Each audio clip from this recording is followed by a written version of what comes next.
Hi, I'm Dr. Brent Daigle with the Tift College of Education at Mercer University. Today we will discuss best practices within the context of culturally responsive pedagogy.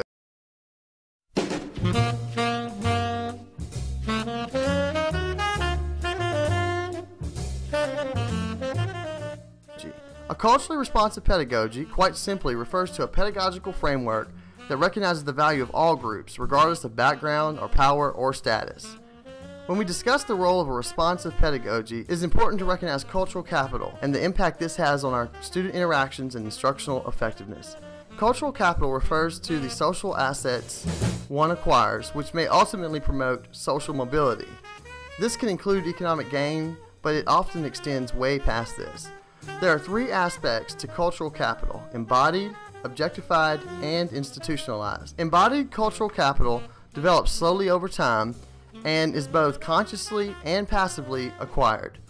A great example of this is linguistic capital, and that refers to the mastery of a language. It can be understood as a form of embodied cultural capital in that it represents a means of communication and self-presentation acquired from one's surrounding culture. Objectified cultural capital, these are the objects of a culture. This may include scientific instruments, music, works of art. Ultimately, these become the symbols of a culture. In this picture, we see a sculpture made by Philippe Hébert to honor the poem Evangeline by Henry Wadsworth Longfellow.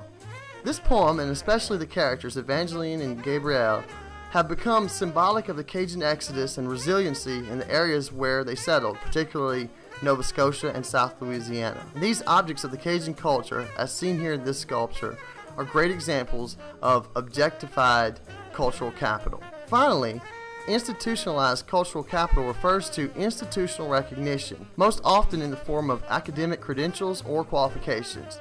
LSU, for example, is where I completed my PhD. Alright, yeah, go LSU! Woo! It is said that of the three, institutionalized cultural capital creates the most opportunity for higher economic outcomes. In the 2004 Journal of Adolescent and Adult Literacy, Dr. Donna Taylor, pictured here, examines the challenges teachers face with addressing the literacy needs of students, particularly the ever-widening gender gap that exists for boys in the area of literacy. Within the framework of this discussion are two important terms: cognitive academic language proficiency and basic interpersonal communicative skills.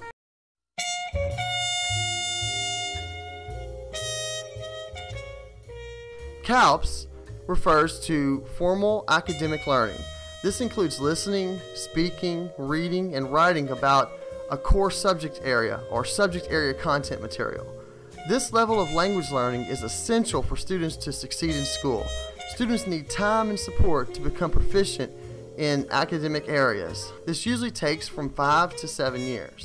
Basic interpersonal communication skills are language skills needed in social situations. It is the day-to-day language needed to interact socially with other people.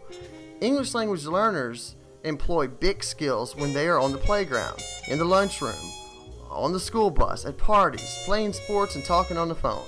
Social interactions are usually context embedded. They occur in a meaningful social context. They are not very demanding cognitively, and the language required is not specialized. It is essential then that teachers have a culturally responsive pedagogy. However, often, without realizing it, teachers can carry out what we call culturally assaultive practices.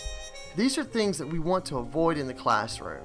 Examples of this include discussing culture only as it existed in the past, or providing stereotyped versions of how people live, or perhaps emphasizing someone's differences over the class's similarities. So instead, we should strive to use culturally responsive practices in our daily interactions with students.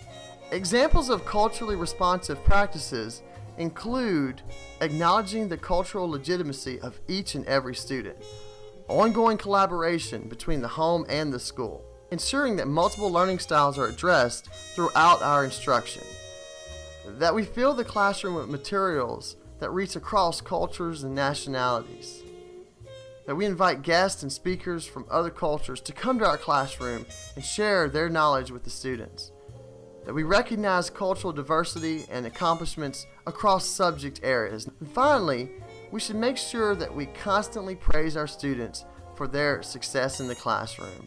Culturally responsive practices are essential for all successful teachers.